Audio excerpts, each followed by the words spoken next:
Good evening and welcome to Syracuse.com's congressional debate between the candidates Representative John Katko and challenger Dana Balter. I'm Marie Morelli. I handle editorials and opinion for Syracuse.com and the Post-Standard. And to my left is my colleague Chris Baker, public policy reporter. We're coming to you live from Syracuse.com's downtown newsroom for the first of 4 debates between these candidates between now and Election Day, November 6th. Republican John Katko was a 2-term congressman, first elected in 2014. Before that, he was a federal prosecutor in the Northern District of New York. Democrat Dana Balter has worked as a visiting assistant professor at the Maxwell School at Syracuse University. She's making her first run for public office. A few words about the format tonight. We're going to forego opening statements because you probably know a lot about these candidates already, and you'll learn more as the hour goes on. Chris and I are going to ask some questions that we hope will draw out the differences between the candidates and help you decide who to vote for on November 6th. We'll give each candidate ample time to respond to questions and rebut their opponent if they want to. Dana, you won the coin toss, and so the first question goes to you. Chris. You both offered very different visions of the impact you think last year's tax plan is having and will have on Central New Yorkers. Dana, why should Central New Yorkers oppose a tax cut that has helped lead to a booming economy, higher 401ks, and generally lower taxes? Well, first of all, thank you very much for having me. Thank you, Congressman, for participating, and thank you to all of you for watching at home. I think that we are facing some difficult economic times. We have a lot of people across Central and Western New York who are really struggling to make ends meet. And there are things that are good about the way the economy is going. GDP is up. You're describing some positive things. The problem is that most folks at home are not seeing the benefits of that, and they are largely experiencing stagnant wages. So we need to focus on revitalizing the economy in a way that works for working families. And the tax bill that was passed last year with the congressman's vote instead increases economic inequality in our country and here in Central and Western New York. It gives the lion's share of the benefits to the wealthiest in this country, to millionaires and billionaires, and to corporations. And instead, what we need is a tax policy that puts at its center working families, students, seniors, veterans, people with disabilities. Those are the groups of people who need a boost in our tax policy. Unfortunately, the tax bill that the congressman voted for didn't do that. So we need to take our tax policy in a different direction. John, your response, we've seen that the majority of the benefits of this tax cut go to the rich and to corporations, and some GOP leaders have now suggested possibly targeting Social Security, Medicare, and Medicaid to pay for these. Do you think the benefits of the current economy outweigh some of those concerns? Well, first, thank you for having me tonight, and I'm glad to be here with Dana and all of you out there, so thanks for watching. First and foremost, so I have to take issue with you characterizing as most of the tax cuts going to the rich. That's simply not true. My opponent has been propounding that idea from the beginning. She's saying 83% of tax cuts go to the top 1%.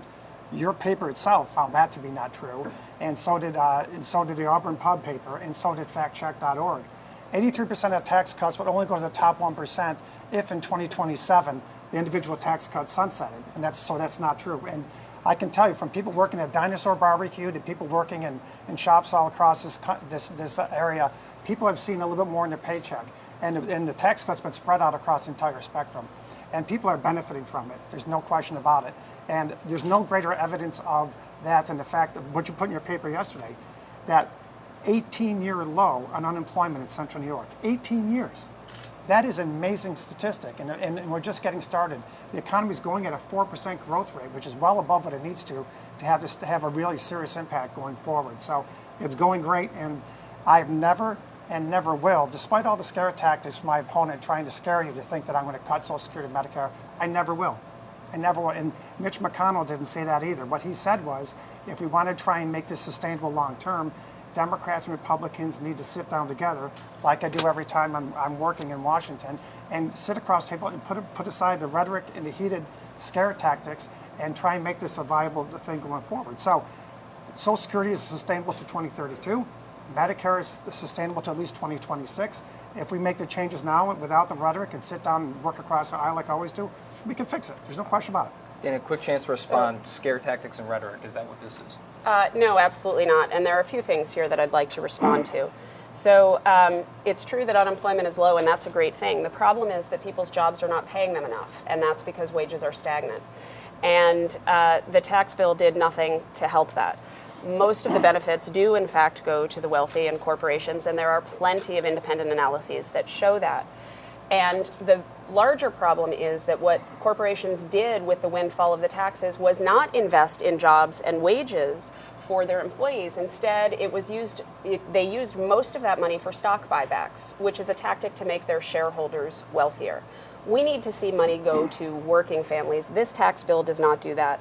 On top of which, it blows a $1.9 trillion hole in our deficit, voted for by a congressman who, when he ran the first time, said that adding to the debt is immoral. Well, he just added almost $2 trillion to the debt.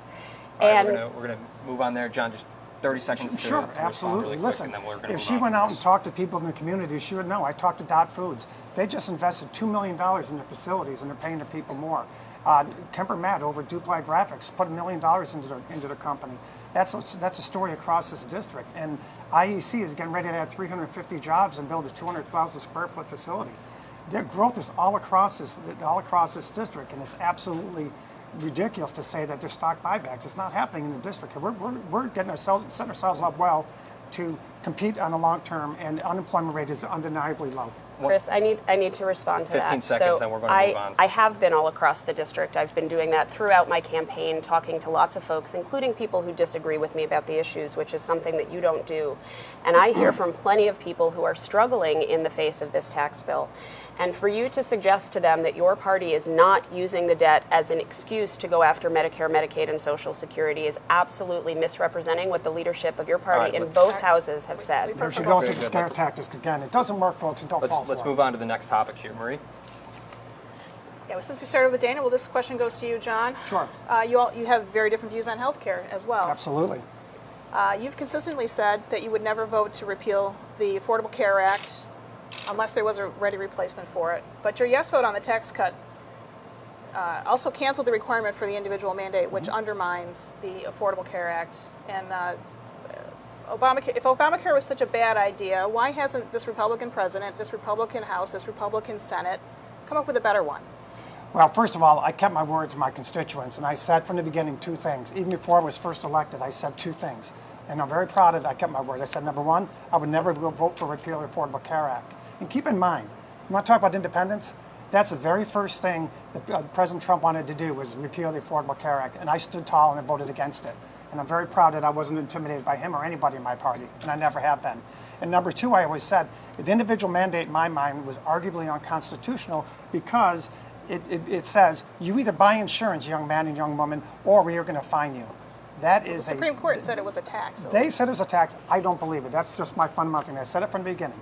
So what happened when the Affordable Care Act got passed? When the Affordable Care Act got passed, initially back in the Obama era, they expected 17 or more million young people, because of the mandate, to get health insurance. Did millions more get it? Of course. Did anywhere near that number get it? No. And so that was a flawed principle from the beginning. They'd rather pay the fine than get the insurance. And without that money coming into the Affordable Care Act, it's going to struggle anyways. So where's the better idea, John? So the better idea is what I did with the Problem Solvers Caucus. It's it's 24 Democrats and 24 Republicans. We sent a proposal to the Senate to fix the individual markets that included cost savings reduction programs and price supports to keep insurance down. I've also said that I support medical malpractice reform, prescription drug price reform, interstate competition for health care, funding high-risk pools, and then, of course, what we did in the long term, which we've already done, and that's we've sent billions of dollars more to National Institutes of Health this year,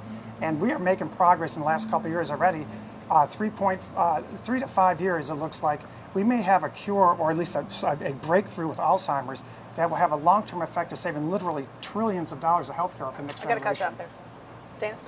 So the congressman promised us that he would not repeal without a replacement. And as you rightly pointed out, the tax bill was a backdoor way to do that. It gutted the ACA. And we've seen already some really dramatic results as a result of that vote. Premiums are going through the roof. Our largest, you printed in your own paper, our largest insurer in this area asked for premium increases of 39% next year because of the repeal of that provision of the ACA. What's even more upsetting than that, and the fact that thousands of families are going to lose their insurance as a result, is that now, because of the taking away of that provision in the bill, 20 GOP-led states are suing the United States government, saying because that provision is there, the rest of the bill is no longer valid. And so they are threatening all of the provisions in the ACA that people depend on, the ability to stay on your parents' insurance till you're 29, the ban on discriminating against women and charging them higher prices, and most importantly, requiring protection for people with pre-existing conditions. That is now at risk because of this vote. And in our district alone, we have almost 300,000 adults under the age of 65 with pre-existing conditions who could be hurt by this. And that's an incredibly big problem. And the solutions that the congressman is offering don't work. High-risk pools is essentially what we had before the ACA, and it puts people who are expensive and difficult to insure in one pool and people who are inexpensive and easy to insure in the other pool. The folks over here end up getting charged so much for their coverage that they can't afford the care they need. If I may, John? I may respond briefly. What she's saying is simply not true. I sat across the table from folks at Excellus Blue Cross Blue Shield. They insure more than 70% of the people in this district, in our district. 70%. They had a 3% hike in insurance this year. So she's pulling out the one carrier that has an increase, but not all of them are like that. In fact, that insurance has not been as bad. And really, what this is all about is her trying to justify her very extreme idea of having a complete government takeover of health care, and that would absolutely end Medicare as we know it. That's a good segue, because I was going to ask Dana about that. You support Medicare for all, Dana. The cost would increase the federal budget by $32 trillion over 10 years, according to the Mercatus study. Supporters say the savings will more than make up for that cost, but that's not a widely accepted or the universally accepted notion. So is it a government takeover of healthcare? It's not, and if you want to talk about scare tactics, there's a perfect one. The congressman is running ads suggesting that I am destroying Medicare as we know it with this plan, which couldn't be further from the truth. The point of this plan is to protect Medicare, improve it, and expand it to everybody. It will cost $32 trillion over the next 10 years, but our current healthcare system will cost $34 trillion over the next 10 years. Medicare for All saves us money, and 95% of households will save money under Medicare for All. Right now, families are completely overburdened with premiums, with deductibles, with copays, with drug costs. I talked to a man in Williamson when I had a town hall there who told me that he has health insurance, but he can't see a doctor because his deductible is $4,600. That is not sustainable. That man, although he has insurance, does not have health care. We need to make sure that every person in our district and across this country has health insurance and health care. And Medicare for All is the plan that will do it. You worked your whole life, seniors, to pay into this system. Your whole life. And she's talking about saying you're going to save money by doubling the size of government overnight. Think about that. Doubling the size of government overnight, doubling every individual's taxes, doubling every business's tax. So if your business is paying 35% taxes, you're going to pay 70% now. Think about that. That would stop dead all the progress with our economic advances, and it would make and double the size of government overnight. So think about the concept of that. And on top of that, that's the rosiest scenario. The guy that wrote the Mercatus report called me after he saw some of her commercials and he said, here's what you need to know. That $32 trillion is under only the rosiest of scenarios. It's highly likely it would be much more like 37 or 38 trillion, which in effect would not save you money. And it doesn't take into account that about 80% of hospitals in the first year, and this is in the report, and she didn't know it, and nobody else has, that 80% of the hospitals in the first year would be underwater. They would be taking a hit because the amount of money they get for reimbursements on medical costs would be 60% on the dollar instead of 100%. So because of that, a lot of these hospitals like Oswego Health and Auburn, they would be in real big trouble in being able to even survive.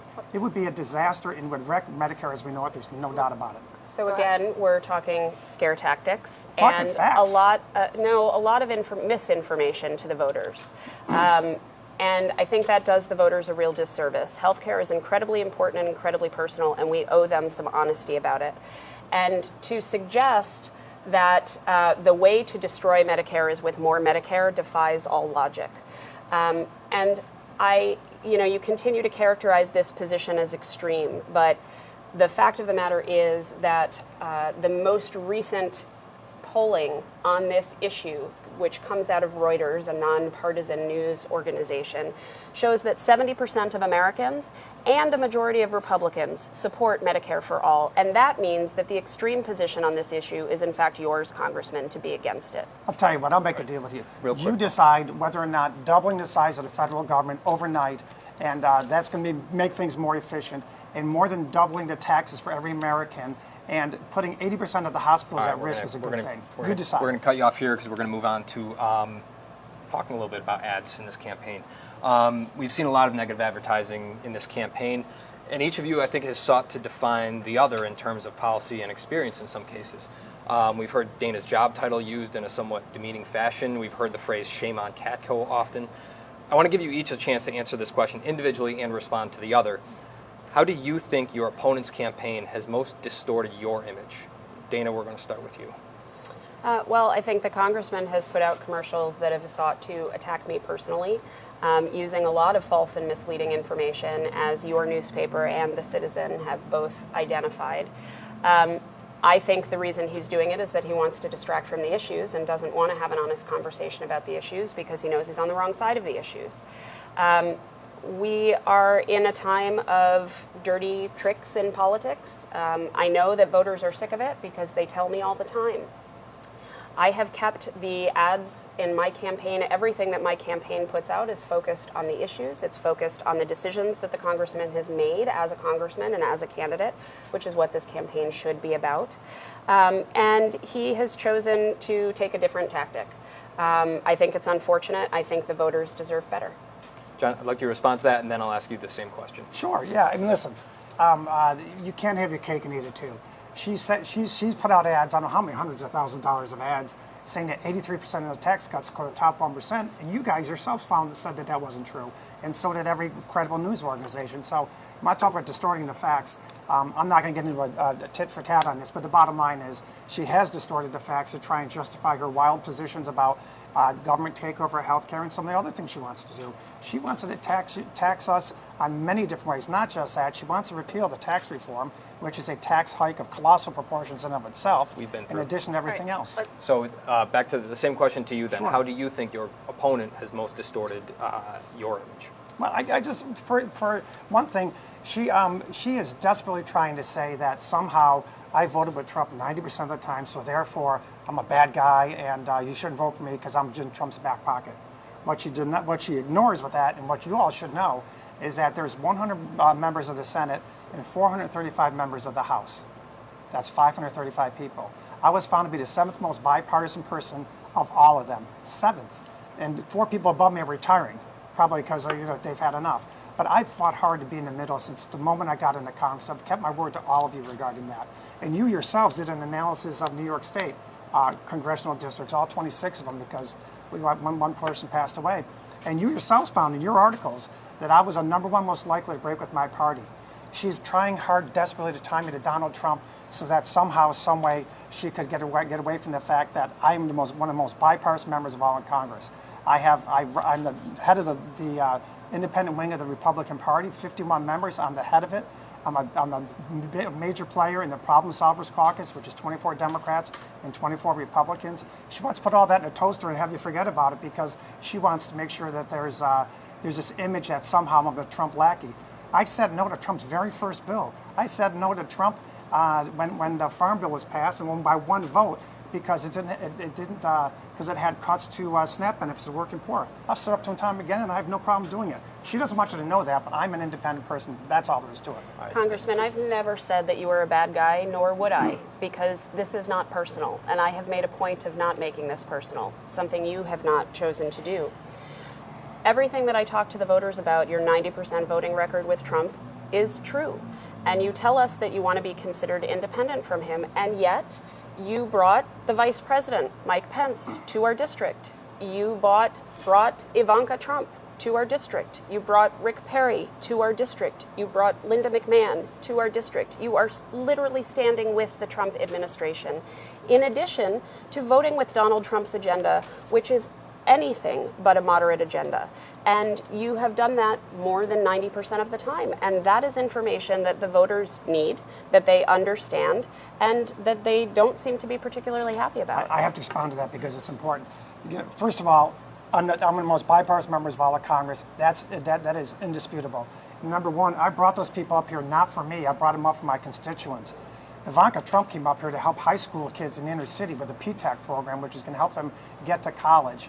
And I'm not going to apologize for that. I'm not going to apologize for Vice President Pence going to Nucor Steel and meet with those workers there and to cheer them on and say this is great. I'm not going to apologize for Linda McMahon coming here as the head of the Small Business Administration to figure out how we can better work with small businesses. And I'm absolutely not going to apologize for Secretary Perry coming up here to help us and promote nuclear energy, which is clean, carbon-free emissions, in which several groups that endorsed her are trying to abolish. One moment. So, One final thought.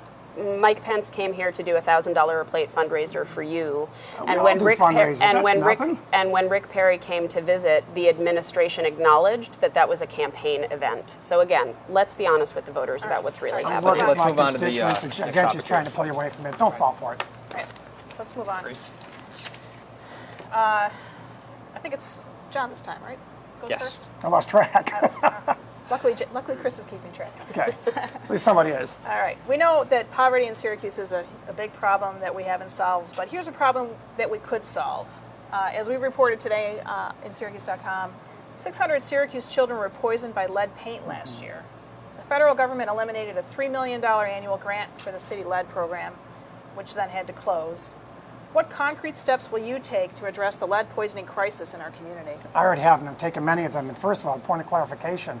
In 2014, before I came in office, the city of Syracuse was decertified as a grant recipient for lead paint remediation because the program was mismanaged to such an extent that it basically they couldn't send in the money anymore. So what did I do when I got in office? I engaged as best I could with the previous administration, which was arguably difficult. But regardless, we supported all the grant applications going forward and are trying to get them back in a place where they can start receiving grants federally. We also plussed up this year to a tune of about $300 million HUD lead remediation programs nationwide. And in that proposal originally, they were set to cut some of those as part of the budget proposal. I advocated for them to be increased. And on top of that, I have to give a shout out to Joni Mahoney here because Joni Mahoney, as a county executive, knew the bad situation with the lead paint in the city. And so between discussions with her and I, she funneled a lot of the lead remediation she got back into the city to help them fill that gap. And I think that's great too. So we've done all that. We're going to continue to work with the city. And I have a great hope that working with Ben Walsh, whom I meet with on a regular basis and with the county executive on a regular basis together, we have an excellent working relationship to work in a lead remediation program together and get them back into good graces with HUD. And I think he's going to be able to do that. We also, what Richard mentioned in the paper today was a really good point too. The city councilors can put more pressures on the landlords in the city to engage in lead remediation as part of their certification for rentals. And I think they need to do that too. All right. Can you say if you're reelected, we will get that HUD grant back and reinstitute I the could say it's the best possible chance now because it's so much easier working with Ben than his predecessor, and the working relationship is great, so I think we'll be able to get it back. I'm confident. Dana, let's get you on this question. Yeah, this is a huge problem for our city. I mean, the fact that we are poisoning our children, we have among the highest rates of lead poisoning in the entire country. It's appalling. And we've got to deal with it. And remediation is critically important. So I think the most important thing to do as a federal representative is not only advocate for extra funding, because we need a lot more funding than we've gotten in the past, to come here to help facilitate the application processes and work as a partner with local and county government to do that. I agree with the congressman on this issue. I think it is also really important for us to focus on the affordable housing issue more broadly so that there are more safe places for kids and families to live, and that's something that we need to push HUD to invest more in. Right now, HUD is working to cut back funding in affordable housing repair and construction, and that's the opposite direction that we need to go. And so I'm looking forward to being a partner with local government and a very vocal advocate for these issues at the federal level. Have you had any conversations with Mayor Ben Walsh about this, just as a perspective? I have, yep. I've sat down with the mayor and talked to him about a number of the issues that the city is facing. I was particularly interested in getting his perspective as it has changed from being a candidate and learning about the issues, and then being in office and what more he knows now. And What do you we've mean by that? What's changed? what's changed in his perspective in the issues now that he's on the inside I and see. he has access to all of the information and the players. And we've talked about how we can work as partners to help the city of Syracuse. If I just may add to it, listen, I agree with her on this one. I think we're on the same page. And see, opponents can agree once in a while. The bottom line is, HUD has talked about trying to cut back some programs, but I was involved in the legislation not only for lead remediation, but to plus up funding for HUD housing overall this year. And we were able to plus it up by several $100 million, which is really important because I agree with her. That's part of the problem in the city of Syracuse is a lot of these homes were built prior to 1960 or 1961, and so new housing is going to solve the problem on its own. The challenge with that, though, based on what I've read about the increase in funding, which an overall increase is a good thing, it didn't specifically go to the programs that the city of Syracuse needs the most, so we have to keep pushing Yeah, it's on my that job to at the advocate for federal that, and level. I'll do that. Okay, let's move on. Something we agree on. So let's move on now to a kind of breather here. Lightning round questions where we're going to ask you a series of questions with either yes or no answers or one word or brief answers, and we'll just go It's very hard back for me, and Chris. forth. I'll make sure to help you both keep it brief. So Is one-word answers? one-word I mean, answers, Yikes. Oh, they're easy. yes or no answers, or Okay. a single thought here. Dana, we're going to start with you, and we'll fire these off. What's your favorite thing to do at the state fair? Visit the animals, hold the baby chicks. John? Eat Eat what? anything. I love it. I love the state fair. I love dinosaur barbecue. I Brief. love all those. I love All right. All right. John, what's the best concert you've ever seen? it. Bruce Springsteen at Vernon Downs. Dana? Billy Joel at the Dome. Okay. Dana, should Brett Kavanaugh be on the Supreme Court right now? No. Yes. John, of the 5 people running, who would make the best governor?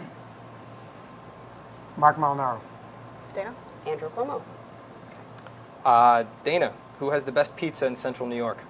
I was afraid of a question like this. I'm going to go with a Pizza Regionale. Twin Trees, hands down. Okay. John, would you swim in Onondaga Lake? I did when I was 17 on a dare, and I kind of regret that. Now, would you swim in Onondaga Lake? Sure, of course. Dana? No. Okay. Last one, Dana, Syracuse Mets or Syracuse Chiefs? I got to go with the classic Chiefs. I love the Chiefs, but the Mets invest all the money in here. Got to go with the Mets now. All right. Back to the That serious wasn't too bad, stuff. was it? That was fun. All right, we're going to move on here. Talk about opioid epidemic. There was a recent ad. Sorry, who's this question going to? I think we're I back think to it's you, starting John. with John. All right. There was a recent ad from the Catco campaign suggesting Dana Balter won't be tough enough on drug dealers, which could lead to more deaths from opioid overdoses. John, do you believe that stricter punishments serve as a deterrent for drug dealers, and what should we be doing differently to fight this? I was a federal organized crime prosecutor for 20 years before I came to Congress, and I've seen all manner of drugs come across the table. And when I started my career, it was on the southwest border in El Paso, Texas, on the front line going after cartel drug traffickers right across the border in Juarez, Mexico. And then I was sent to San Juan, Puerto Rico, where I saw the front-end violence and the abject violence. And I did the first death penalty eligible case in Puerto Rico's history and included 8 homicides. I have a tremendous amount of experience of that in the last 16 years back here in Syracuse. I've seen every manner of drug known to man. The difference with heroin is that it is routinely lethal. By the time this is done, 5 more people in our country will have died from a heroin overdose. Try and fathom that, and it's getting worse. And so absolutely, it's an absolute epidemic for people who routinely sell this poison in particular, knowing that it's going to kill several of their customers, are highly likely that it's going to. I think that more strict penalties for them can and will work. And maybe they'll start selling another drug because they have to sell the drug. But this is a lethal drug, and it needs to be addressed as such. That commercial didn't suggest anything. As all the commercial said was, number one, she was asked whether or not she need harsher drug penalties for drug dealers. And to her credit, she said, I believe there should be harsh penalties for drug dealers. But then they asked her, do you believe they need to be any harsher? And she said, I don't know if they need to be any harsher. That's her position, and we're very careful at saying that. We asked Dina X, who lost a daughter to a heroin overdose after some scumbag who overdosed himself on that drug a few days earlier and miraculously survived, sold her the same stuff after cajoling her for 12 hours. Okay. She was 5 months pregnant. Her reaction is what we put on that commercial. Okay. Dana, he's talking about your position on harsher sentences. Yeah, so it's Right. it's another example of the congressman taking my words out of context and not sharing with the voters in the commercial what my entire statement was, which is that of course we should have harsh penalties for drug dealers. We need to remove the people from our communities who are harming our communities, and the opioid crisis is devastating in central and western New York, and we have to address that. Dealing with drug dealers is part of that. The other part of it is acknowledging that the opioid crisis is a medical issue. Opioid use disorder is an illness, and we have to treat it as such if we're actually going to solve this problem. That means we need to make sure that medical resources are available, that first responders have the resources they need, and most importantly, that everybody who suffers from opioid use disorder has access to medication-assisted treatment, which is the single best way we have to treat this illness. Right now, only about 20% of the people who need that have access to it. So this is a perfect place for the federal government to step in and make that available to everybody. We also need to hold responsible the pharmaceutical companies that helped create this problem in the first place through deceptive practices. And I'm concerned about the fact that the congressman has taken tens of thousands of dollars in contributions from those pharmaceutical companies. We need somebody who is going to stand up to them and hold them responsible. John, I'll give you a chance to respond, but first, I just want to parse out a difference here. John was saying he thinks we need harsher penalties and that you don't. You said harsh penalties. Do you think the penalties that we have now need to be stricter or harsher? I would have to review the code to see what the penalties are before I could make that kind of a determination. Okay. And that's So exactly what you we can did in our respond. commercial, made sure we were absolutely accurate. So if you're worried about what you said, we'll post on our website tomorrow at johncackleforcongress.com. You can decide for yourself on being accurate. It's exactly what you just said here, and that's exactly what the commercial's about. Yeah. So, but we have spent literally billions of dollars in Congress. I'm very proud to have led the charge with that to get more money for treatment and prevention as well as law enforcement. I've been a leader in this field because I've engaged with my constituents, and I can tell you that we are making progress. Krauss Chemical Dependency, I have a very close relationship with them, and they are treating hundreds and hundreds of people at a time, and we're trying to get more money to these people, like Syracuse Behavioral Health as well, so they can have more treatment. I agree with you that treatment is the answer, but I just disagree with you. I don't think you can do enough for people who are basically accessory to murder by selling this stuff on the streets. Heroin is a lethal drug, and we should deal with the individuals that are selling these poisons in a very lethal manner. And the people that I talk to, especially the families who have died from this and lost loved ones from this, universally tell me that they think that there needs to be heavier penalties for that. And I think John, you'd be instructed to listen to them. Let me just interject here. Would you go after drug companies? Oh, absolutely. What would you In do? fact, we went after drug companies, but way back in the day, Purdue Pharma, when I was a federal prosecutor, got an $841 million fine because they were selling OxyContin, knowing that it was highly addictive and failed to disclose it. It was one of the biggest fines in the history of the Food and Drug Administration. I've been going after pharmaceuticals and them from the beginning, and for you to suggest that would influence me with that money is absolutely patently ridiculous. In the context of a $42 billion giveaway that those pharmaceutical companies got through the tax bill, an $841 million penalty isn't very punitive. Oh, come on, and now, we need that's to work a lot ridiculous. harder and hold those companies accountable. They profited off of helping to create this crisis, and now they are profiting off of helping to treat the crisis, and that's a real problem. We are on them like white on rice, man. We are on them all the time in Let's stop Congress. right We there. pass an awful lot of legislation to go after them. We're going to continue to do We'll it. move on from All this. right. Next question. I think this goes to John, right? Nope. No, Dana. Whoops, I knew that was going to That's why happen. I'm here. All right. A million New Again, Yorkers. A million New Yorkers left for greener pastures over the past decade, and upstate cities like Syracuse lag the state and nation when it comes to jobs and the economy. Where do you see Central New York in 10 years? What gives you optimism for the future? I have a lot of optimism for the future, but you've identified a real problem here.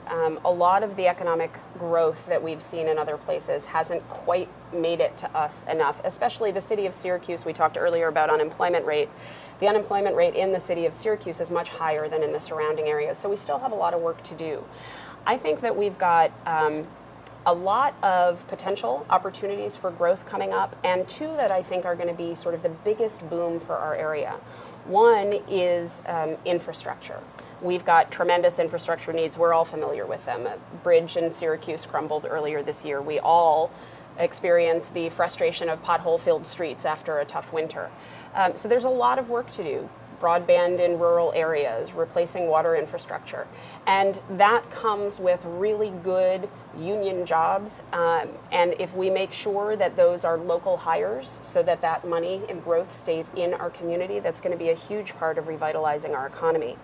The second piece that I'm really excited to work for in Washington is to make it possible for us to invest in a robust green economy here in Central New York. I think given our very proud tradition of manufacturing, we are really well positioned to become leaders in green industry. We should be building parts for wind turbines and LED light bulbs. The fastest growing job in the country is solar panel installer. There is lots and lots of opportunity for great jobs that pay really well for people of all education levels, and that, I think, is how we're going to revitalize our economy here. John. All of what she said has merit, but you got to get the root cause of why we've lost so many jobs in upstate New York. Well before Dana moved to Syracuse, I was loading trucks at PNC Warehouse. It's gone. I used to ride share with an individual who worked at New Venture Gear. That's gone. I had friends and family members and individuals I know who worked at General Electric. That's all gone. And it's all gone because we tax the crap out of people here to death. And so her ideas are laudable, but if you take her ideas and if you don't say you've got to cut taxes here, Governor, like I've told him and I've fought with him about, and you've got to follow our lead and reduce taxes, we're not going anywhere. And on top of that, you've got to consider this. She wants to double your taxes for health care at a minimum. She wants to repeal the tax reform, which is jumpstarting our economy, having unemployment at an 18-year low. She wants a tax on your pension funds if they happen to invest in the stock market. She wants to have free education for everybody, and she wants a carbon fee, which is another carbon tax on your electric bills. Those types of things will destroy your good ideas by choking us to death with taxes. That's why we're 49th out of 50 states nationwide in business attractiveness, because we're taxed to death and regulated to death here. So while your ideas are good, you can't cut the legs off your ideas by taxing us to death. John, the question was about optimism. Right, the optimism is by cutting taxes. You got to cut taxes, and everything else. If you cut taxes and then you put in her ideas, it's a great idea. But if you increase taxes, you're going to choke it. There's a proposal right now in New York State to have government-run health care that would double the size of the budget in New York State overnight. They tried it in Vermont, it didn't work. They thought about it in California, and they said no way. And we're on the verge of having that here. There's a 12. Those types of things are choking businesses right out of New York State. I have to say, yet again, the congressman is misrepresenting my positions and talking about all sorts of outrageous tax schemes that I am not supporting. But it's really interesting to me to hear you say that we need to lower taxes in New York when, again, the tax bill that you voted for included a little extra dose of punishment for New Yorkers who are paying high taxes by capping the state and local tax deductions. And it just doesn't make sense that as a representative from New York, you would support something like that if you are then going to turn around and make the argument that we are overburdened by taxes. Our constituents, the people here in this district, need you to stand up for them. They are New Yorkers, and you're not helping them. I have to respond briefly. Sure, 90 to 95% of my constituents in, New York, in my district are getting a tax cut of some way, shape, or form. That's a fact. You can talk to any accountant here that will tell you that's a fact. And we are not bankrupt in New York State. New York State had more tax revenue this year than last year because of the robust economy, due in large part to the tax cuts. And it's a fact that you want to repeal the tax reform. It's a fact that you want to double our taxes with Medicare for all or government-run health care. It's a fact that you said you want a tax on every transaction on Wall Street, and we could raise close to $1 trillion, and no one would even notice. That's absurd. And then it's a fact that you've said you want a carbon tax. That's a fact, and it's a fact that you said you want free education for everybody. And if you don't believe me, we'll post it on our website. You're on video and all that stuff. Okay, if I can just kind of get back to the heart of this question, and I'm going to do this real brief because I do want to see. We asked, where do you see Central New York in 10 years? And we talked about a lot of things. Just single biggest change that you see 10 years from now in Central New York, and just please be brief, 15 seconds, but John, starting with you. Manufacturing getting back here, if the tax scheme continues, and the drone corridor, producing all kinds of high-tech jobs. And I've been a huge supporter of the drone corridor from Rome to here, and we're doing a lot to get that. All right, and Dana, single biggest change 10 years from now, Central New York. I think we're going to see a lot of people who are growing up here staying here because of a booming economy and really great educational and cultural opportunities. All right. Let's move on. We're going to kind of change up the format a little bit here. John, you've said that there's a lot we don't know about Dana, and that should give voters pause. Dana, you've said that John has refused to respond to or meet with constituents. So I want to give each of you an opportunity to get at what you'd like to know from the other This will be person. interesting. I'm sure it'll be nice. So I'm going to invite each of you to ask a question directly to your opponent. Take a moment, think about what you'd like to ask. While you do that, I'm going to give a shameless plug for our follow-up content to our debate.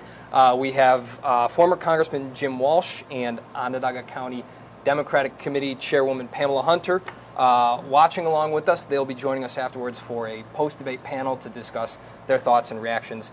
So stick around a few minutes after we break here. We'll be back live with the two of them to discuss this. Now that you've had a moment to think about these, Dana, I believe it's nope. I think it's Sorry, actually the John. Congressman. You are going to go first. Please ask a question directly of Dana, and we'll give each of you a chance. It's been 6 or 8 weeks since the primary vote, and there's Governor Cuomo and the others that ran for the Democratic primary ticket. You refused to answer that. Can you just tell us who you voted for? I haven't answered it, and the reason I haven't answered it is that I've said from the very beginning that I don't talk about who I vote for in primaries. I think it should be up to the voters, and after the fact, I don't want to divide the party. So I support whoever the voters choose. My pledge to them was that I would do whatever I could to help the person that they chose win office. So, quick comment. You were on my butt relentlessly before the presidential vote and asked me in advance to tell you who I was going to vote for. And I told you I didn't vote for Donald Trump, and I wrote to Nikki Haley. I think That's she a should general election. Well, the same thing. If she can't tell you who she voted for, that's troubling. Dana, your turn. Interesting. So I wanted to ask you about, you're on the Transportation Committee and you work on airline security legislation. And you had a bill, I remember you talking about it, that you were very proud of, about the TSA PreCheck program. And then you, I believe it was the day before the markup, got thousands of dollars in contributions from the airline industry. And the very next day during markup, changed one of the major provisions of your own bill in the way that the airline industry wanted it to be changed. And I'd like you to explain to voters why you did that. That is an outrageous statement. That is outrageous beyond belief. I have chaired the Transportation Security Administration since the moment I came into Congress, the oversight on Homeland Security. I've become one of the foremost leaders in all of Congress of keeping you safe while you fly. To think that I would somehow be influenced by something like that is ridiculous. I don't remember exactly what you're talking about, but I can tell you one thing, I've never been influenced by anybody in my life. And for you to say that, it smacks of desperation on your part. How do you explain taking thousands of dollars in contributions and the very next day changing a provision in your own bill? There's no way that was any connection between the two. And a lot of times when they make donations, I don't even know about them. And the same can be said for you. You received $430,000 from Nancy Pelosi's cronies in San Francisco, and you want me to tell us who you're going to vote for Speaker? I mean, come on. I mean, we can draw these things back and forth. It is an outrageous statement to think that somehow I am corrupted. If anyone thinks I'm corrupted, throw me out of office right now. All right. Danny, any final words, or we'll move on? We're good. Let's move on. So it's been a bit contentious, this campaign. We've heard where you disagree. Can you tell us one thing that you admire about your opponent? And I think it's John's turn, or it's Dana's turn. I think it's me Doesn't first matter. this Go time. ahead. Yes. So obviously we disagree on a lot of things, the Congressman and I, particularly when it comes to policy. But one thing that I really admire about him is that he has devoted the majority of his adult life to public service. And I'm very grateful for that. I admire her intellect, no question about it. Okay. Let's change gears again, talk about border security. We've heard a lot in the news about, call it what you want, but immigrants, migrants headed this way. John, we'll start with you. Do you think we need stronger security at the border, and what do you think we need to do? Yes, I started my career on the border, in southwest border. In fact, my wife Robin and I and Sean, who's 8 months old, is now 23. God. Would look out from our apartment was, and we could see Mexico, and we could see people at night running across the border into the U.S. The border was an absolute sieve, and it's a huge national security issue. It still is today. We have to have security along the border, and I've advocated and been a leader on that in Congress. This caravan that's coming up is deeply troubling to me, and we need strong law enforcement at the border. I sympathize with them greatly. My heart bleeds for those people who want to come here to seek a better life for themselves and their families. But the fact of the matter is, if we don't secure the border, it is going to be a very, very unsafe thing for a long time to come. Every day I get briefed in secure facilities down in Washington about the terrorist threat. It is real. And every day the terrorists are probing their weaknesses to come into this country. And let's not forget, the heroin that's killing our kids is coming across that border. And the illegal aliens that are coming in and burdening our economy are coming across the border. So yes, my proposal would be to secure the border, also fix some immigration things within here, but also go back to those countries and figure out how we can work with those countries. And maybe the Secretary of State spend less time in the Middle East and a little more time in Central America helping those countries. But one thing you should know is my opponent supports the abolishing of ICE. She's been at rallies with her friends where they had, in July 31st of this year is the latest one, they want to abolish ICE. Here's what ICE does. Sorry. I do have to say this. Here's what ICE does. ICE is involved in child pornography, sex trafficking, human trafficking, securing the border, and securing drug trafficking. I'd like to hear her position on ICE and on securing the border on this. Okay, so again, the congressman is trying to distort my positions. I don't support abolishing ICE. I've been You asked. went to a rally there. I have been asked about it many times in the press, and I've answered that question many times. Wait a minute, I you went to some support. ICE rally July 31st, We'll and get- there's pictures of I you at the do ICE not rally support supporting abolishing ICE, and I never have. We'll post those pictures too. So I think that in answer to your original question, of course we need to secure the border. Part of being a sovereign nation is having secure borders, being able to control who comes and goes from your country. We need to do that. I think that I'm concerned when we hear the way people are talking about this caravan coming up north.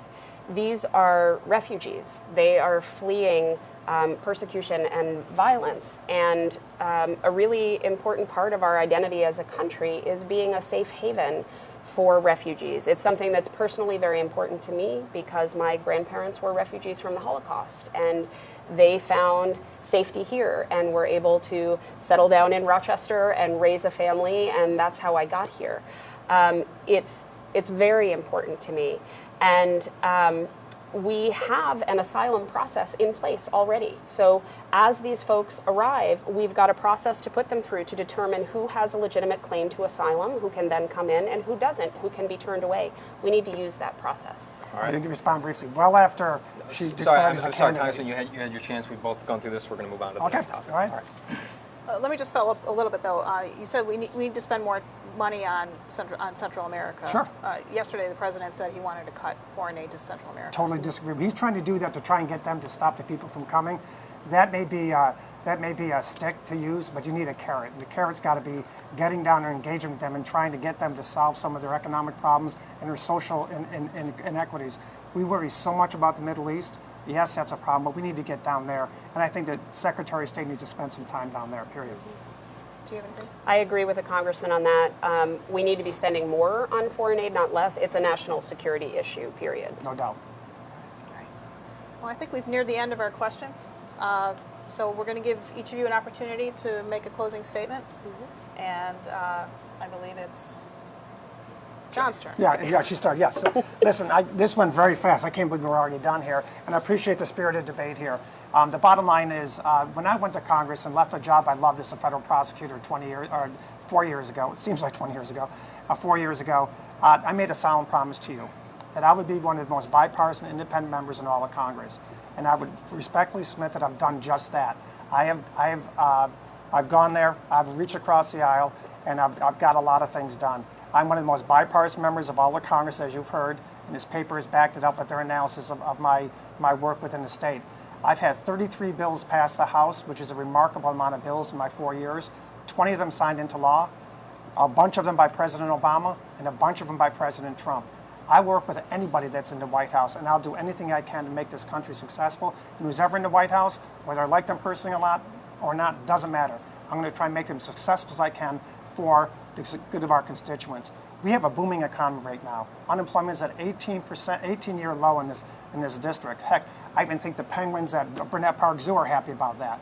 But the bottom line is, we are doing great as a country right now from an economic standpoint. We have a long way to go. We have poverty issues to handle here. We have law enforcement issues. I'm excited about all of them.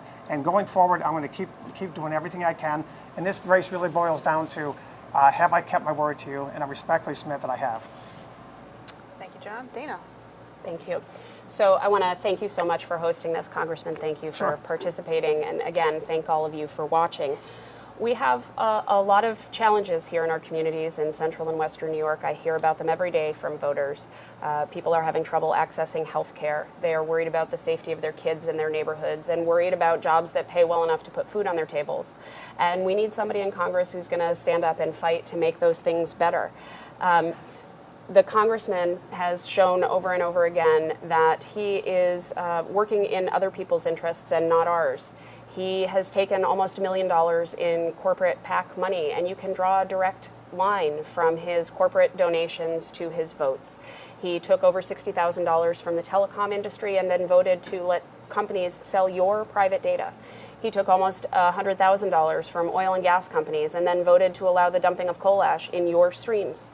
He took almost $50,000 from health insurance companies and almost $50,000 from Big Pharma and voted to gut health care. That's all the evidence you need to know that he works for them and not us. I'm asking you to vote for me on November 6th because I will be a different kind of representative. I will be a representative who shows up in your community, who listens to what you have to say, and then who goes to Washington and stands up for you. That's the kind of representative that we need here in Central and Western New York. So I want to remind you that Election Day is on Tuesday, November 6th from 6 a.m. to 9 p.m. And I hope that each and every one of you take this opportunity to stand up, raise your voice, and demand the government that you deserve. Thank you. And that'll do it for us. Be sure to watch our post-debate analysis show. Just hang with us for a few minutes and follow our coverage daily at Syracuse.com and the Post-Standard. We're covering this race and many other local races that affect you. And as Dana said, we remind you that Election Day is Tuesday, November 6th. We want to thank the candidates for being here and for sharing their views with you, and we wish you a good night.